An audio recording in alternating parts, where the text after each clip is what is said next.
राशिद भाई, हुँ। एक बात पूछना चाहूँगा। साहिबज़ादा फरहान के बारे में जो डिस्क्रिप्शन अहमद भाई ने दी कि उनके इर्द-गिर्द रैश शॉट्स खेले जा रहे थे, विकेटें गिर रही थी तो वो ज़रा सँभल के खेलने लगे, पिच भी मुश्किल थी, टर्न 1, उनके शॉट सिलेक्शन। यही एग्ज़ैक्टली बाबर के साथ प्रॉब्लम थी। जब 90 का स्ट्राइक रेट था साहिबज़ादा फरहान का इस मैच में, इससे पहले 100 का था, ओमान के खिलाफ 100 का था। देखिए जब यही सिचुएशन नहीं, चाहिए करनी थी तो बाबर से करा लेते। डिफरेंट सिचुएशन थी मैच की। अच्छा, देखिए, वो सीज़न खेला हुआ प्लेयर है, उसको पता है कि इस पिच पे कितने रन बनाने हैं, बट डीप जाने के लिए गया, आखिर के ओवर मिस किए उसने। आउट अच्छा। जो हो गया, जो शाहीन ने छक्के मारे, वो उसकी जगह थी क्योंकि ऐसे प्लेयर जो सीज़न प्लेयर होते हैं, आखिर तक जाने की कोशिश करते हैं। लास्ट 3 ओवर आपको पता है, एक जसप्रीत बुमराह करता, 2 हार्दिक पांड्या करता, उस पे लगने थे आपको। ठीक। तो जो अच्छे प्लेयर होते हैं, सीनियर प्लेयर होते हैं, वो आखिर तक जाते हैं। हमारी तो विकेटें गिरती रही ना, आखिर में अबरार और वो खेल रहे थे, सुफियान और शाहीन खेल रहे थे। कोई एक आखिर तक जाता। हाँ, बड़े-बड़े जो प्लेयर हैं वो डीप चले जाते हैं। जैसे विराट कोहली ने मैच जिताया था मेलबर्न में, कितने रन चाहिए थे? वो क्या गया, आखिरी बॉल तक गया ना। हमारे यहाँ क्या आउट हो जाते हैं। शाहज़ादा फरहान के 40 रन निकाल लें आप। किसी में इतनी कैपेसिटी थी कि वो 40 रन ऐड कर देता। आपकी 70 रन की टीम थी आज की। सही तो कह रहे हैं। उसकी वजह से और कुछ छक्के लग गए, वहाँ पे आपका थोड़ा-सा हो रहा है 127 कर दिए। हाँ। तो साहबज़ादों को इतना ब्लेम नहीं दूँगा, जितना टीम की अपनी स्ट्रैटेजी और जिस तरह से शॉट सिलेक्शन थी, वो भी पहले ओवर में पाँव रख के मार के मिड विकेट पे अगर आउट हो जाता, तो हमारे इतने रन नहीं बन रहे थे। तो इतना चांस आप इतना दे सकते हैं। अहमद भाई, टेक्निकल सवाल पूछूंगा। सुफियान मुकीम हमारे पास थे, कुलदीप यादव उनके पास है, दोनों एक ही स्टाइल के बॉलर हैं। कुलदीप यादव ने बड़ी प्यारी बॉलिंग कराई, 3 विकेटें टॉप की ले ली, 18 रन दे के ले ली। मुकीम नहीं चले उतना। इसकी वजह ये थी कि हमारे बैट्समैन उनके खिलाफ बिल्ली हो गए या वो बॉलर बेहतर है। दोनों। एक तो बॉलर भी वो बहुत बेहतर है। देखिए, जिस पेस से वो बॉलिंग कर रहे थे, उन्होंने एक अंदाज़ा लगा लिया था पिच का कि इस पिच के ऊपर किस पेस पे बॉलिंग करनी है। ठीक। पिच के अंदर बाउंस मौजूद था। जहाँ हाँ। बाउंस होता है तो वहाँ आप जो है ना छोड़ के बॉलिंग करते हैं थोड़ी दूर, वो भी वेरिएशन के साथ। हमारी जो टी20 बॉलिंग का जो जो सारा फिनोमेना बन गया हुआ है, एक डिलेमा है, भाई तेज़-तेज़ बॉल विकेट के अंदर करते रहो। और कम ओवर इट यार। ये वो पिचेज़ नहीं है कि जहाँ पे फ्लैट ट्रैक है बिल्कुल और अपने आप को बचाना है। यहाँ आपने अपने गाइल से आप अपनी बॉलिंग की एबिलिटी से आपने बैट्समैन को ट्रैप करके आउट करना है जिस तरह वो आपके साथ कर रहे थे। आप देखें कि हसन नवाज के साथ क्या किया उसने।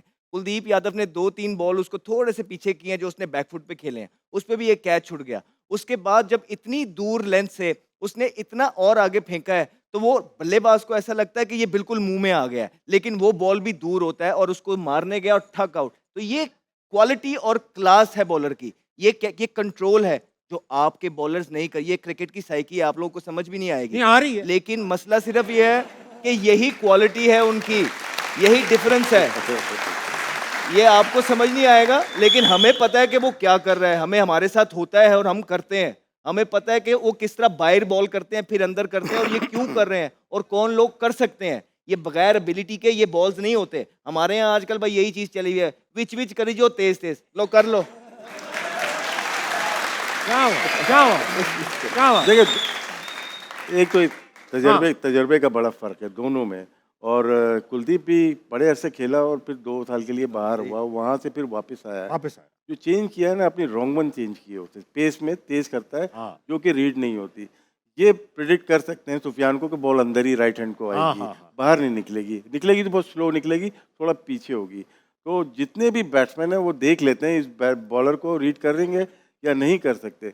वो उसको पता है अंदर ही आनी है, तो स्वीप ईज़ी से लग जाएगी। हाँ। जिस तरह से कुलदीप ने आउट किया तो उसको पता है कि रॉन्ग वन है, स्वीप गलत मारी है आपने। ठीक। मोस्टली प्लेयर्स हमारे जब समझ में नहीं आती, एक स्वीप है, दूसरी स्वीप तो है ही नहीं आपके पास। हाँ, फील्डर सही। दोनों ऊपर यहाँ पे हैं, एक फील्डर पीछे ऊपर है। तो जो भी प्रैक्टिस करा रहा है ना इनको, इनकी हैबिट ही गलत हो गई। हैबिचुअल प्रॉब्लम है इनके अंदर कि जहाँ प्रेशर पड़े टाँग रख के मार दो।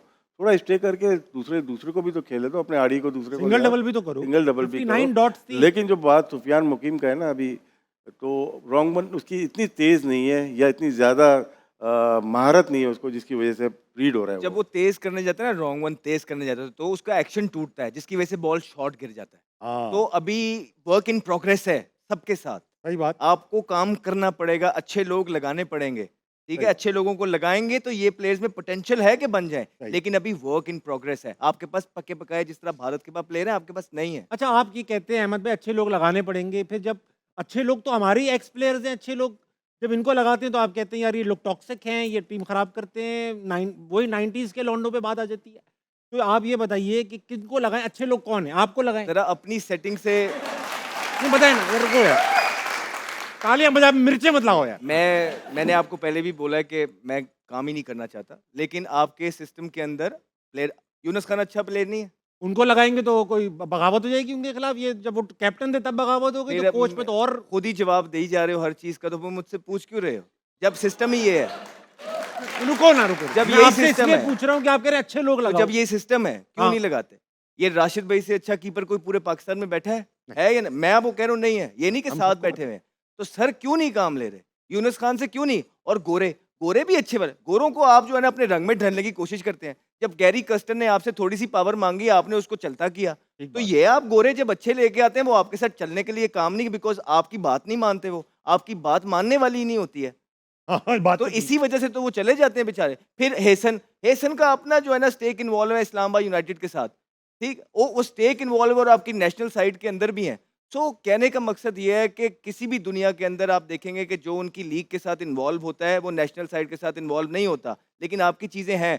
एंड देर आर पीपल, बहुत लोग हैं दुनिया के अंदर जो अच्छा काम जानते हैं और जो चीज़ें खड़ी कर सकते हैं, लेकिन क्या आप उनको लेके आना चाहते हैं या नहीं? आपके पास घूम फिर के 2-3 सीनियर हैं, बहुत आपके पास प्रेशर आता है तो आप उनको फ़ोन करते हैं, वो आपकी साइड पे हो जाते हैं, 4 लड़के वो अपने देते हैं, आप उनको ऑब्लाइज कर देते हैं और उसके बाद आप कहते हैं अल्लाह अल्लाह खैर सल्ला। ये आपका काम करने का तरीका है, अपने आगे लेयर बना देते हैं। कहाँ गए वो मेंटोर्स जो 5-5 मेंटोर्स गए थे, उनको 19-19 करोड़ एक-एक बंदे को मिला और इतना जो खर्चा किया है, इन्होंने तो तकदीर बदल ली थी मेंटोर्स ने हमारी पाकिस्तान की क्रिकेट की, यही बोला था ना चेयरमैन साहब ने, तो वो 1 साल के अंदर उनको फारग कर दिया है। तो बस वो प्रेशर आया था, लेयर बना ली अपने आगे, तो ये कितनी लेयर्स बनाएंगे? पाकिस्तान का भला नहीं हो रहा है अभी तक, ये याद रखें। लेयर्स पे लेयर्स बनाते जाएं, ठीक है। लेकिन क्योंकि पैसे मौजूद हैं, बजट मौजूद है, आपने कौन से पल्ले से देने हैं? पीसीबी के हैं, ताबिश को भी दो, इसको भी दो, उसको भी दो, उसको भी दो, ये है कि प्रेशर डिवाइड हो जाए। तो ये तो पेन लेनी पड़ेगी उस इंसान को जो हाईएस्ट लेवल पे बैठा है, उसको पता है। जब तक पता ही नहीं है तो वो किसी पे रिलाय करेगा, और वो रिलाय जिन लोगों पे कर रहे हैं वो कॉम्पिटेंट नहीं है।